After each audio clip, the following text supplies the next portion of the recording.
Boa noite a todos, irmãos, irmãs. É uma grata satisfação estar aqui para conversar, né? Não é palestra, conversar com vocês. Aí eu peço ajuda a vocês e um apoio irrestrito da espiritualidade do bem aqui presente, com toda certeza, né? Em maior número do que os encarnados. Mas eu queria lembrar de uma pessoa, inicialmente, que me intuiu a vir para essa casa no início da pandemia, em 2020. Uma pessoa que morava em frente à minha casa, sabia que ele era espírita há muito tempo. Eu também tinha alguns anos que eu sou espírita, né? E ele é uma pessoa do bem, gentilíssima, trabalhador dessa casa. Então eu quero fazer aqui uma homenagem e uma lembrança ao saudoso senhor Orozimbo. Dá para arrepiar, né? A palestra nossa hoje, não é palestra, é conversa, né? É sobre amor. Amor que uma pessoa muito importante, há 2000 anos atrás, veio edificar a humanidade, a Terra, o planeta Terra, bem como a humanidade. Mas antes de começar a conversa propriamente dita, eu convido o maestro Esdras, porque, não é, William Meire? Essa prece cantada é feita sempre, toda vez, lá no bairro da Vitória, no início da palestra. E eu acho que é uma palestra que vem ao encontro, né, da conversa de hoje, que é amor. Então...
Gente, vocês sabem que o Espiritismo é uma ciência também, né? Allan Kardec, professor Hippolyte Léon Danizar Rivaí, no século XIX, publicou esse Pentateuco, né? Esses 5 livros, começando com o livro dos Espíritos, que por sua vez, aqui dentro tem 4 livros. O livro primeiro, o livro segundo, o terceiro e o quarto. O primeiro é Causas Primárias. Só que causas primárias, ele achou que estava pouco isso aqui, né? Isso foi em 1857, que publicou a primeira versão desse livro, com 501 questões. Mas em 1860, ele ampliou para 2019, que é a versão de hoje, 2019. Então, o primeiro livro, que é Causas Primárias, ele resolveu colocar mais em forma analítica, né? Mais especificando isso, e criou um outro livro chamado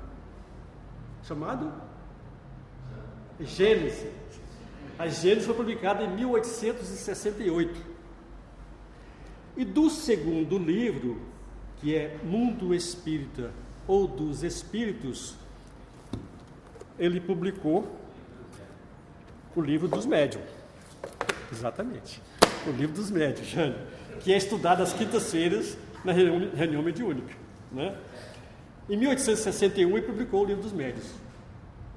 fazendo uma especificação, especificando analiticamente o livro 2 dos Espíritos. E o livro 3, que são as leis morais, ele publicou em 1861 o Evangelho segundo o Espiritismo. E o livro 4 do Livro dos Espíritos, livro 4, que é Esperança e Consolações, ele publicou o céu e não sei o quê. Não gosto de falar inferno, o céu e o inferno, porque eu fui católico, né? Então quando fala inferno, você quase cai debaixo da mesa, né? O céu e o inferno em 1865. Então, só que o Allan Kardec, que é o pseudônimo dele, né, do Hippolyte, né, Esdras, francês, né? Cadê o Esdras? Hippolyte Léon Danizar Rivaí, a pronúncia, né? Rivaí. Só que o Allan Kardec, que é um pseudônimo, esse pseudônimo dele, ele, numa reunião mediúnica, ele ficou sabendo que ele foi um druida em outra encarnação, chamado Allan Kardec. Aí adotou esse nome.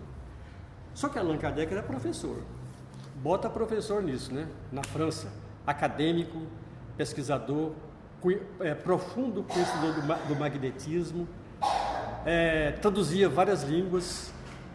Então Kardec fez uma pesquisa, usou um método científico para produzir esses quatro livros, né? Primeiro o Espírito, depois os demais. 5, Pentateuco 5.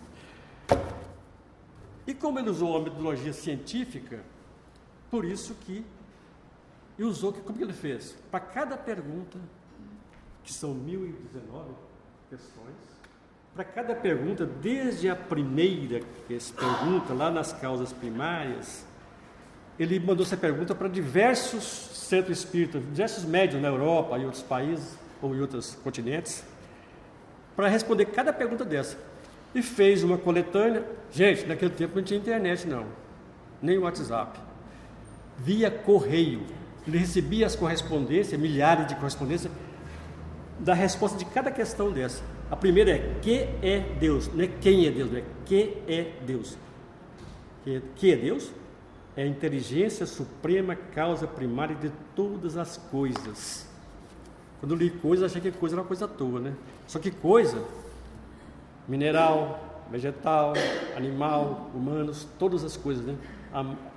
Todas as coisas que realmente Deus controla, né? Bom, então eu considero o Espiritismo uma ciência. Aí, aqui tem uma ferramenta, no livro do Evangelho segundo o Espiritismo, na primeira folha dele, no verso, roteiro para o Evangelho. Estou falando alto? Tem muito que falo alto demais às vezes. O Evangelho no Lar. Isso aqui é uma ferramenta que todos nós temos que usar em nossos lares. Eu comecei a estudar, né, o Espiritismo lá quando meus filhos tinham 2 anos. Tem um tempinho, né? Então, já comecei a fazer o Evangelho no Lar. Mas por quê, né? E o que é o Evangelho no Lar? É o estudo em família da doutrina de Cristo. E por que fazer o Evangelho no Lar? Por quê? Aí eu coloquei um resuminho para me ler aqui. Para compreender melhor o Evangelho, levando-o para o dia a dia, para harmonizar a ambiência do lar, facilitando o auxílio dos mentores espirituais, uma vez que a prece e o estudo colocam a família em sintonia com esses benfeitores. Imagina um lar, uma família que tem esse dia, depois eu vou explicar como que é, esse dia e esse horário toda semana para fazer o culto. Aquela casa passa a ter uma sintonia com os seus benfeitores. Cada componente da família, o pai, a mãe, cada filho, visitantes, vai estar ali o seu anjo da guarda, o seu anjo guardião, o seu protetor. seus ancestrais também, lógico, né? Com muita facilidade para falar com cada um deles, de nós. Então, é uma ferramenta. Eu nasci lá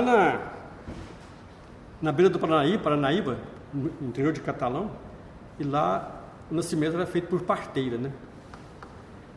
E lá tem uma conversa seguinte: se passar um cavalo arriado na sua porta, pegar a garupa dele.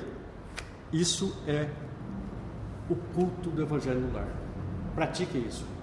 Eu queria pedir um favor a vocês.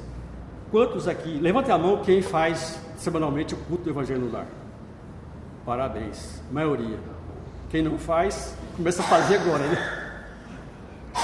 Eu tenho 5 filhos, todos moram fora de Goiânia, e eu acho, pelo que eu sei, todos continuam fazendo isso.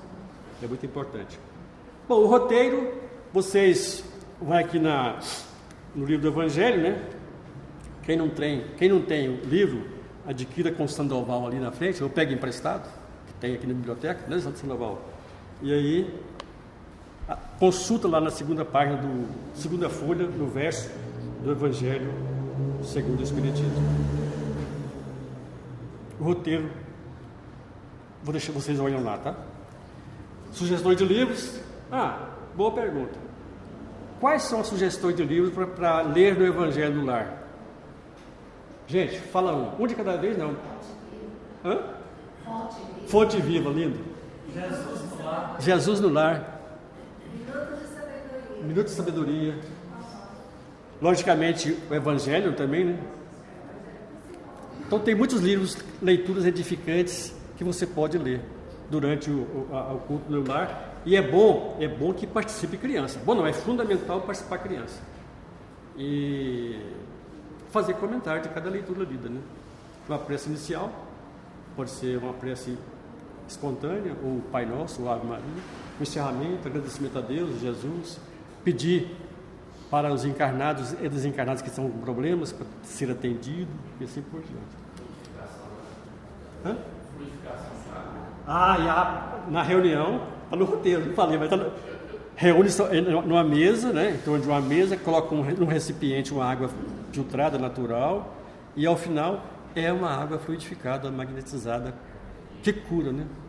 Que cura o espírito e a matéria. Bom, nosso assunto de hoje é amor. Qual foi o método que eu usei para buscar informações sobre amor? Nós temos aqui nesse salão, toda sexta-feira, como o Kleber falou no início, nosso grupo de estudo, que hoje vem 10 pessoas, 15, 6, 4, 3, mas eu gostaria que todos vocês viessem na sexta-feira. É para ocupar a sala inteira, grupo de estudo.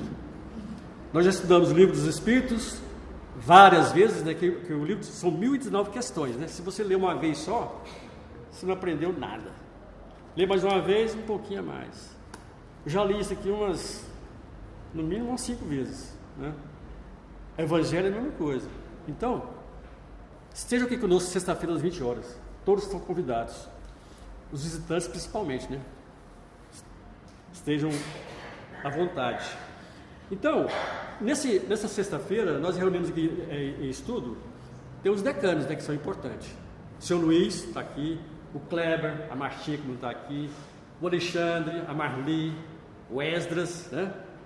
Mas quem? A Cristina, o pai da Cristina, seu Chico, que não está aqui também, e outras pessoas que vêm aqui na reunião para nós estudarmos. Estudamos o Livro dos Espíritos, estudamos o Evangelho, e agora vamos estudar céu e aquela palavra, né? O céu e o inferno, que é Esperanças e Consolações do livro 4º. Bom, assim, com esse estudo, eu procurei fazer o seguinte: eu vou falar sobre amor, então eu vou pegar esses 2 livros e vou buscar lá onde fala em amor. Aí eu produzi slides baseados nesses 2 livros. Logicamente que, se for falar tudo, vou ficar aqui 2 semanas falando, né? Mas vou fazer por partes. Mas o que é amor? Lá no português fala que é substantivo masculino, segundo o Aurélio. Para mim, amor tinha que ser verbo, é ação, né? Substantivo? Amar, mas o amor não é substantivo. Amor é uma ação. Então, mas vamos lá na outra definição que eu achei interessante aqui, que fala sobre a origem da linguagem portuguesa, né, que é o latim. Amor, do latim, amare, é uma emoção ou sentimento que leva a pessoa a desejar o bem a outra pessoa ou a uma coisa. Quando eu falo coisa, né? Lembra do primeiro mandamento do Moisés, há 3.200 anos atrás, que recebeu aquela pedra, né? Com os 10 mandamentos? O primeiro é o quê? Amar a Deus sobre todas as coisas. Voltou, eu estou apertando aqui sem querer. Sócrates não, peraí. Amar a Deus sobre todas as coisas. Porque coisa não é coisa só, não é? Aí eu falei, as minerais, a vida mineral, a vegetal, a vida, os humanos, tudo engloba essas coisas, né? O uso do vocábulo, contudo, lhe empresta outros tantos significados, quer comuns, quer conforme a ótica da apreciação, tal como nas religiões, na filosofia e na ciência. O espiritismo é o quê? Religião? Ciência? As três coisas. Então, nós estamos falando aqui do espiritismo. É religião, é filosofia e acabamos de provar que é ciência, né? O Allan Kardec usou a ciência, só que tem uma ciência muito mais apurada. Ele buscou pesquisar com os espíritos, que tem muito mais conhecimento do que nós. Então aqui tem muito conhecimento, que nós vamos ler, reler, ainda não vimos tudo. Não entendemos, vimos, mas não entendemos. E segundo Sócrates, que lá há 2.400 anos atrás, 400 anos de Cristo, o que o Sócrates falou? O amor é um processo de busca pela beleza, sabedoria e virtude. Beleza? Não é essa beleza plástica, não, né? Ele acreditava que o amor era uma forma de ascender a um estado mais elevado de conhecimento e compreensão, e que era a partir desse processo que poderíamos alcançar a verdadeira felicidade e realização. Então, Moisés e Sócrates foram precursores de Jesus Cristo. Veio a melhorar o terreno para Jesus edificar o amor, né? Fazer uma plainada nele. Tem hora que isso aqui não funciona. Tem que apertar o botãozinho aqui, né? A segunda, na língua grega. Na língua grega, detém os três. Vou desligar e ligar isso aqui. Aí. A língua grega detém as três principais acepções do amor: eros, filia e ágape, comumente relacionados ao primeiro amor sexual, o segundo a amizade e o terceiro o amor espiritual. Melhorou de novo. Segundo os filósofos, né, tem uma fundação de filósofos aí, Acrópole, a ideia de Sócrates, em sucessão a Platão, 400 anos de Cristo, é de que o amor é o caminho, o nexo de união, com isso que a humanidade chama perfeito divino. Ele serve como conexão e comunicação que enche o vazio que existe entre o visível e o invisível, explica o site. Visível, o que a gente vê, né? O que nós vimos do planeta, dos astros, é só a pontinha do iceberg, né? O restante está tudo invisível para nós. Assim como Jesus, ele falou alguma coisa não totalmente que ele sabia, porque ele sabe, né? A gente sabe que ele sabe, porque nós não entenderíamos. Quando chegou Allan Kardec, especificou mais ainda. E segundo Allan Kardec falou, se a ciência real comprovar avanços em relação ao que ele codificou, fique com a ciência. Apertando o botão aqui sem querer.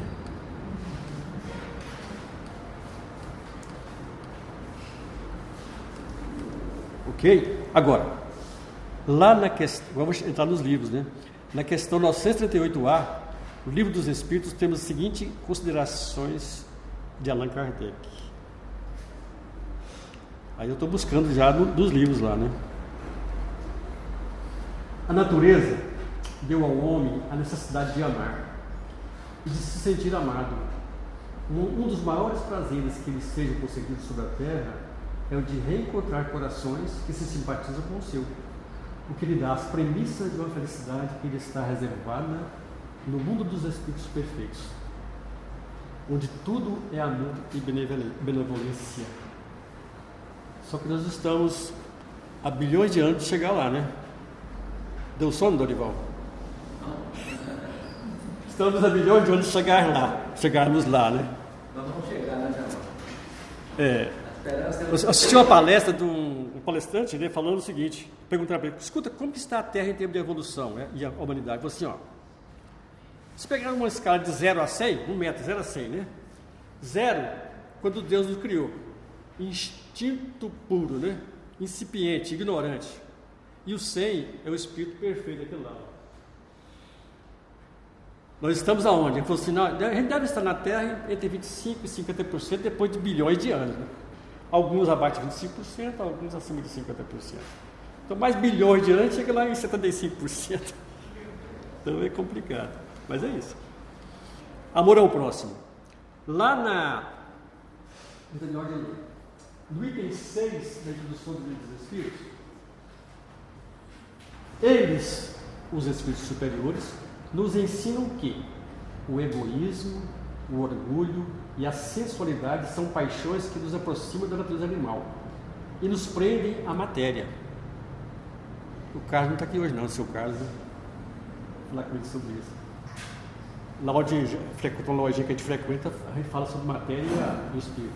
Que o homem que, desde este mundo, se desliga da matéria pelo desprezo das futilidades mundanas e pelo amor ao próximo, aproxima-se da natureza espiritual.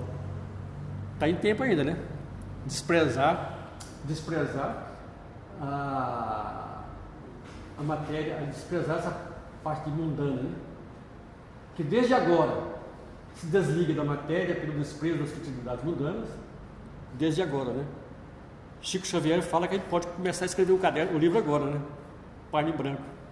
Então, vamos escrever desligando, desprezando as futilidades mundanas e para aproximar da natureza espiritual.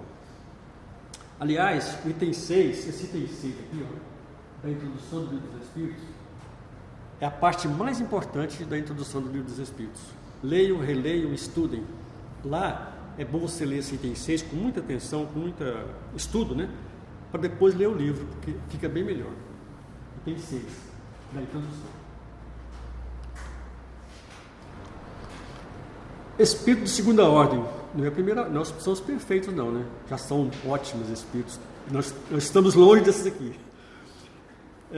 Caracteres gerais desses espíritos de segunda ordem, os bons espíritos. O amor, que os une, é para eles a fonte de uma inefável bondade, que não se altera nem pela inveja, nem pelos remorsos, nem por nenhuma das más paixões, que fazem o tormento dos espíritos imperfeitos. Todavia, todos ainda têm provas a suportar, até que tenham alcançado a perfeição absoluta.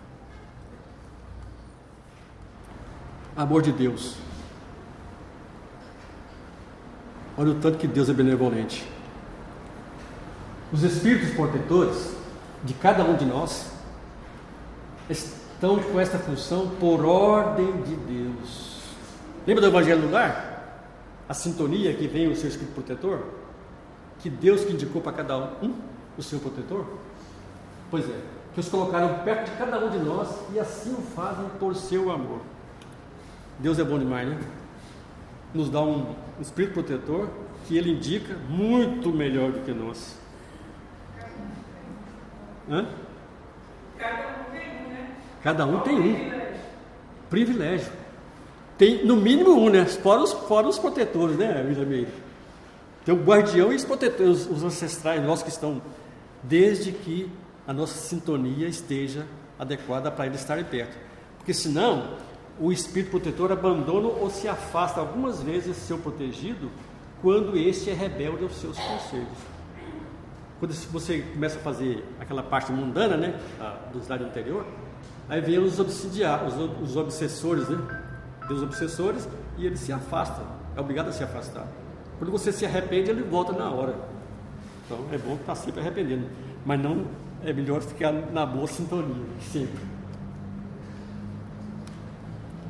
Toda hora isso aqui dá problema.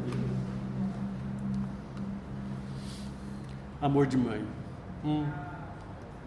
Como é bom, né? A tal ponto que o amor de uma mãe por seus filhos está lá no Livro dos Espíritos, ó, questão 385. Não estou falando isso, mas cada slide tem uma referência. Só olhar no cantinho lá.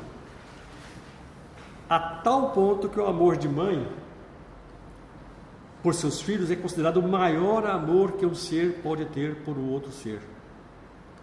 Uma coisa para com os pais, hein? Mas não é somente por elas que Deus lhes dá esse aspecto. É também e sobretudo por seus pais, cujo amor é necessário à sua fraqueza, e esse amor seria singularmente enfraquecido à vista de um caráter impertinente e rude. Explico melhor isso aqui. Para facilitar a prática do amor pelos pais aos seus filhos, o que Deus fez? Ao encarnarmos, nós somos puros de nossas maldades, que só aparecem após os 15 anos aproximadamente. Então, nesse ínterim, né, os pais, fica mais fácil para os pais praticar o amor junto aos seus filhos. E não deixar, como é que fala, como é que uma fala, não deixar o rabo, como é que é, o pau torto nasce torto, assim. Corrija pela, como é que é o ditado? O pau que nasce torto, morre torto, mas eu não concordo com isso. Não é de baiano, não. Não, você tem que torcer de pequeno. De menino se torce. O rabo, sei lá. Pepino, né? É por aí. É um ditado o seguinte: até os 15 anos é fácil fazer isso, depois você pode esquecer. Adolescente não é problema, né? Não é. Porque problema tem solução. É isso? Passa para frente. Amor à pátria. Eu vou lá mais na frente, sabe por quê? Que eu quero no final aqui falar. Isso aqui. Lei da Justiça e da Caridade. Na questão 647. Toda a lei de Deus está contida na máxima do amor ao próximo ensinada por Jesus. Certamente, essa máxima encerra todos os deveres dos homens entre si. Mas é preciso mostrar a aplicação, de outra forma eles a negligenciarão. Como fazem hoje, aliás.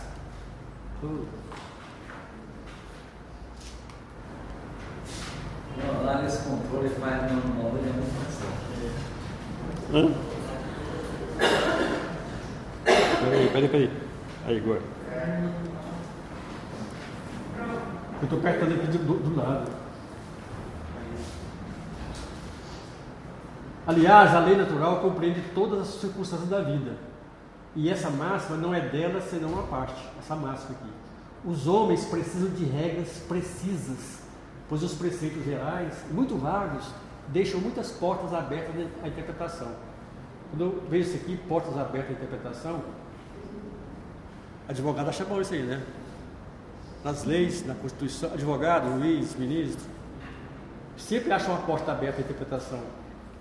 E o Allan Kardec, para que isso aqui fosse realmente entendido, não deixar a porta aberta, o que ele fez?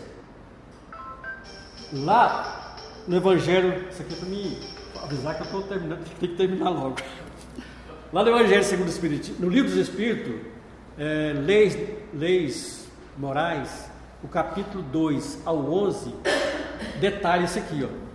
E depois no Evangelho segundo o Espiritismo, detalha mais ainda, para não ficar a porta aberta. Ou seja, se você lê o Livro dos Espíritos, o livro 3, terceiro, e lê o Evangelho, isso aqui, ó, não deixa portas abertas. Está tudo claro lá sobre as leis morais que nós devemos fazer.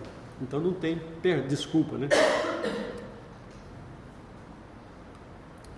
Amai os vossos inimigos. Se o amor, lá no item 3 do capítulo 12 do Evangelho, se o amor ao próximo é o princípio da caridade, amar os inimigos é a sua aplicação sublime, porque essa virtude é é uma das maiores vitórias alcançadas sobre o egoísmo e o orgulho. Amar ao próximo. Tem mais, né? O amor resume segundo lá no capítulo 11, né? Lázaro, acho que foi Lázaro, do livro do Evangelho. O amor resume inteiramente a doutrina de Jesus, porque é o sentimento por excelência. E os sentimentos são os instintos elevados à altura do progresso realizado. Aqui tem uma observação. Feliz aquele que ama, ultrapassando a sua humanidade, ama com amplo amor seus irmãos em dores. Feliz aquele que ama, porque não conhece nem a angústia da alma, nem a miséria do corpo. Seus pés são leves e vive como que transportado para fora de si mesmo. Está lá no Evangelho. Vou passar aqui na frente. Jesus não veio destruir a lei, quer dizer, a lei de Deus. Amar a Deus acima de todas as coisas, ao próximo como a si mesmo, dizendo: esta aí toda a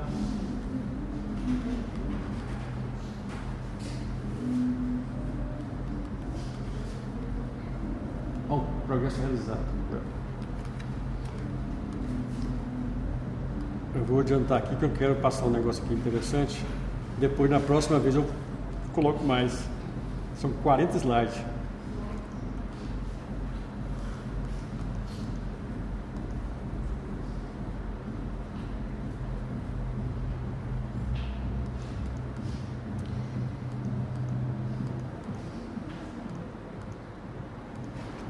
Amor universal. O amor está por toda parte. Na natureza, que nos convida a exercitar nossa inteligência, está lá na introdução do Evangelho, tem 16. É encontrado até nos movimentos dos astros. É o amor que orna a natureza de seus ricos tapetes.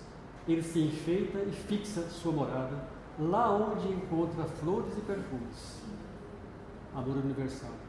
É ainda o amor que dá paz aos homens, a calma ao mar, o silêncio aos ventos e o sono à dor. Segundo a doutrina socrática e platônica. Está na introdução do Evangelho. Lindo, né? A verdadeira propriedade. Até os 40, né? Até os 40. Eu quero 3 minutos do finalzinho aqui. O homem não possui de seu senão o que pode levar deste mundo. Correto? Nada daquilo que é para uso do seu corpo, tudo que é de uso da alma, a inteligência, os conhecimentos, as qualidades morais, eis o que traz e o que leva. O viajor, quando chega a uma estalagem, ele consegue um aposento de acordo com as suas condições financeiras, né? E quando chega no mundo dos espíritos, esse viajante, né, depende da sua bagagem espiritual. Convido a todos, convido a todos, irmãos e irmãs, para a prática do amor ágape, ou seja, o amor incondicional. Fazendo de todos os momentos de nossas vidas a prática do amor incondicional, que foi o principal objetivo legado deixado por Jesus quando esteve encarnado entre nós há 2000 anos atrás.